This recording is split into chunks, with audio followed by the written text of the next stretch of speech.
बांग्लादेश में हिंदुओं के खिलाफ बड़ी साजिश का खुलासा हुआ है। हिंदुओं के इलाके में भयंकर आगजनी की गई है। कुमिला स्थित चांदियाना इलाके में आगजनी की गई है। मधया बाजार में भयंकर आगजनी भी की गई है। मधया बाजार में हिंदुओं की आबादी ठीक ठाक संख्या में है और यहां पर आग जो है वो लगा दी गई है।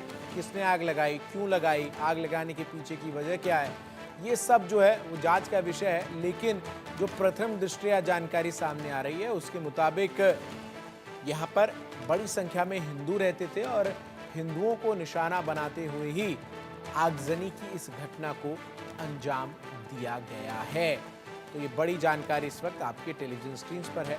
हिंदुओं के इलाके में भयंकर आगजनी बांग्लादेश में की गई है और किस तरीके से जो पूरा इलाका है वो आग के लपटों से घिरा हुआ नजर आ रहा है, वो आप अपने टेलीविजन स्क्रीन पर जो तस्वीरें देख रहे हैं उनको देखकर समझ सकते हैं। तो बांग्लादेश में सवाल ये है कि आखिर हिंदुओं से इतनी नफरत क्यों। सवाल ये भी है कि आखिर लगातार हिंदुओं पर हो रहे हमले जो हैं वो थम क्यों नहीं रहे। सरकार आश्वासन तो दे रही है लेकिन इस आश्वासन को ग्राउंड जीरो पर उतारते हुए सरकार के अधिकारी क्यों नहीं नजर आ रहे हैं। रैनिक दत्ता हमारे सहयोगी इस वक्त हमारे साथ जुड़ गए हैं तमाम अपडेट्स के साथ। रैनिक, ये इलाका किसके बारे में जरा विस्तार से दर्शकों को बताइए जहां पर इतनी बड़ी संख्या में घरों को आग के हवाले कर दिया गया है। हाँ, एकदम देखिए, ये बांग्लादेश का कुमिल्ला जिला में आता है और कुमिल्ला जिला में ढाका चिटागोंग जो नेशनल हाईवे है, उस हाईवे के पास ही ये मधिया बाजार बोलकर एक मार्केट एरिया है। इस मार्केट एरिया में ही रविवार रात 11:30 बजे के आसपास आग लगने का घटना घटा और आग जल्द से जल्द देखते देखते पूरा जो एरिया उस एरिया को लपेट लिया और आग के आधार पर करीब 100 के ऊपर दुकान आ पा रहे हैं। दुकान और घर जो है वो आ पा रहे हैं। मार्केट एरिया होने की वजह से पूरा दुकान रहता है उधर, उसी जगह में ये आगजनी का घटना घटा है। जैसे कि सूत्र के हवाले से खबर मिल रहा है कि ये आग बुझाने के लिए जो फायर टेंडर 16 फायर टेंडर का करीब 4 घंटे के प्रयास के बाद ही करीब आज सुबह 4 बजे के आसपास ही ये आग कंट्रोल में ले आना पॉसिबल हुआ है। मगर ये आग के लपेट में 73 के ऊपर जो दुकान जल चुके हैं और मैक्सिमम दुकान ही हिंदुओं का दुकान है। और इसी को लेकर एक सवाल आ रहा है कि बांग्लादेश में ये जिस तरीके का हालात अभी बने हुए हैं, जिस तरीके से हिंदुओं के ऊपर हमले का घटना घट रहा है, क्या ये आग लगने का घटना भी उस घटना के साथ ही मिले हुए है? क्या इस जगह पे आग लगाया गया है? क्योंकि जिस जगह में ये मार्केट है, ये मार्केट रात में बंद रहते हैं और बंद रहने के टाइम पर ही इस तरीके का जो आगजनी का घटना ये घटाया गया है। और जिस जगह से, जिस साइड से मधिया बाजार का साउथ जो गेट है, उस साउथ गेट के पास से आग लगने का घटना घटा है और ये साउथ गेट के सामने ही करीब 100 के ऊपर दुकान हिंदुओं का है और जिसमें 73 के ऊपर दुकान में नुकसान हुआ है और 73 जो दुकान है उस दुकान में करीब करोड़ों के ऊपर, 1 करोड़ के ऊपर सामान का क्षति हुआ है, ऐसा खबर मिल रहा है। और जो दुकान पर इफेक्टेड हुआ है वो दुकान मैक्सिमम जो हिंदुओं का दुकान उस जगह में है और उसी जगह में ये आग लगने का घटना घटा है। किस कारण में ये आग लगा है, यही सबसे बड़ा सवाल है। क्योंकि जिस जगह से आग लगने का घटना घटा है, क्योंकि मधिया बाजार में टोटल 250 के ऊपर दुकान है और उसमें सिर्फ साउथ जो सेक्शन है, उस साउथ सेक्शन में ये 73 दुकान, जिस दुकान में सबसे ज्यादा इफेक्टेड हुआ है, जिस दुकान आग के लपेट में जिस दुकान आया है वो दुकान हिंदुओं का है। और हिंदुओं का सेक्शन में आग लगने का कारण क्या है? क्या इसके पीछे भी जो हिंदू विरोध बांग्लादेश में दिखाई दे रहा है, क्या यही कारण है? किसी भी तरीके से आग लगाया गया था या इस तरीके का बात भी आ रहा है। जो बिजनेसमैन है उनकी तरफ से कहा जा रहा है कि कल शाम 8 बजे के बाद ही दुकान जो है वो बंद कर दिया गया था। उसके बाद ही कल रात 11:30 बजे के आसपास उन लोगों के पास खबर आया कि ये आग लगने का घटना घटा है। मगर 1 घंटे के अंदर वो लोग जब पहुंचे थे उस जगह पर, पहुंचने के बाद ही दिखाई दिया पूरा जो 73 जो दुकान है, पूरा जो 100 के ऊपर दुकान है साउथ सेक्शन में, उस साउथ सेक्शन का पूरा दुकान जल रहा है।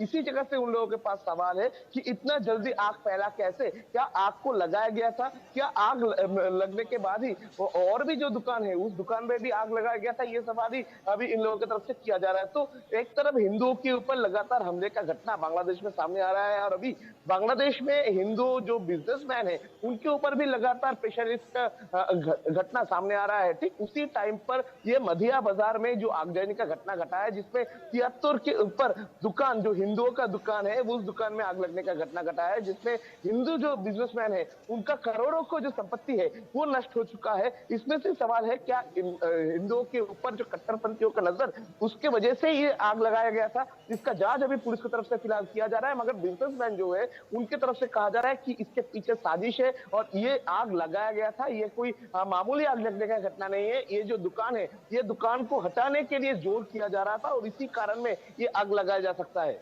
लेकिन रहने के यहाँ पर सवाल ये भी है कि जिस तरीके से पूरी घटना हुई है और बांग्लादेश में जिस तरीके से हिंदुओं को लगातार निशाने पर लिया जा रहा है, ऐसे में इतनी बड़ी आबादी, इसकी सुरक्षा के लिए वहाँ की सरकार ने कोई कदम नहीं उठाया, वो भी तब जब पहले से इस तरीके की हिंसा की घटनाएं हो रही हैं।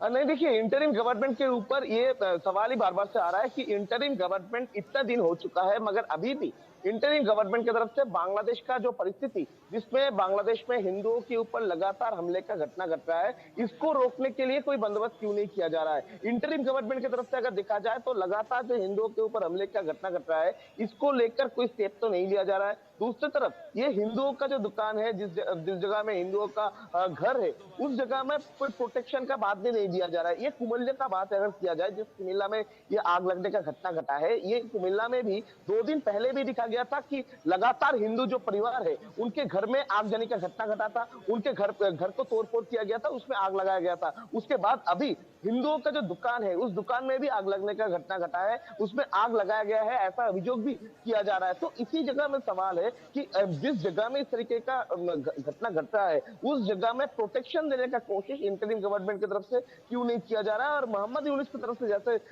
बताया गया था कि मोहम्मद यूनिस जो हिंदू है, उनका सुरक्षा का इंतजाम करेगा, वो बंदोबस्त क्यों नहीं किया जा रहा है? ये सवाल ही बार बार से सामने आ रहा है। सवाल यहाँ जिस तरीके से बांग्लादेश में स्थितियां उस पर भी हो रही है कि ये सुधरेंगे कब। यूनिस जो है वो मिल तो रहे हैं हिंदू धर्म के लोगों से, उन्हें आश्वासन दे रहे हैं, लेकिन वाकई ये आश्वासन जो है वो वहाँ की सरकार पूरे करते नजर नहीं आ रही है। रैनिक, हाँ, एकदम। देखिए, आश्वासन तो दिया जा रहा है, क्योंकि कुछ दिन पहले भी अगर देखा जाए तो भारत का जो विदेश सचिव विक्रम मिस्री जब बांग्लादेश पहुंचे थे, उसी टाइम पर मोहम्मद यूनिस के साथ उनका मीटिंग भी हुआ था। उस मीटिंग में भारत की तरफ से विक्रम मिस्री ने कहा था कि बांग्लादेश में जो हिंदू है, उनका सुरक्षा देना इंटरिम गवर्नमेंट का कर्तव्य है। उसी टाइम पर मोहम्मद यूनिस की तरफ से कहा गया था कि हिंदू जो है वो सुरक्षित है और जो भी माइनॉरिटीज है बांग्लादेश में, उनका सुरक्षा दिया जाएगा। मगर उसके बाद से अभी तक अगर देखा जाए तो लगातार जो बांग्लादेश में हिंदुओं को हटाने का जो सिलसिला, हिंदुओं के ऊपर कट्टरपंथियों का जो राज, वो लगातार बढ़ता नजर आ रहा है। लगातार हर एक दिन हिंदुओं के ऊपर कट्टरपंथियों का जो अत्याचार, वो घटना सामने आ रहा है। तो इसी जगह से सवाल है, क्या इंटरिम गवर्नमेंट सिर्फ लोग को दिखाने के लिए इस तरीके का बयान दे रहा है? क्योंकि कट्टरपंथियों के खिलाफ में मोहम्मद यूनिस की तरफ से कोई कार्रवाई नहीं किया जा रहा है। बिल्कुल कोई एक्शन नहीं है, केवल दिखावे की कार्रवाई है, दिखावे का आश्वासन है। ये तमाम सवाल बने हुए हैं। शुक्रिया रैनिक आपका हमारे साथ जुड़ने के लिए, तमाम जानकारी, तमाम अपडेट्स दर्शकों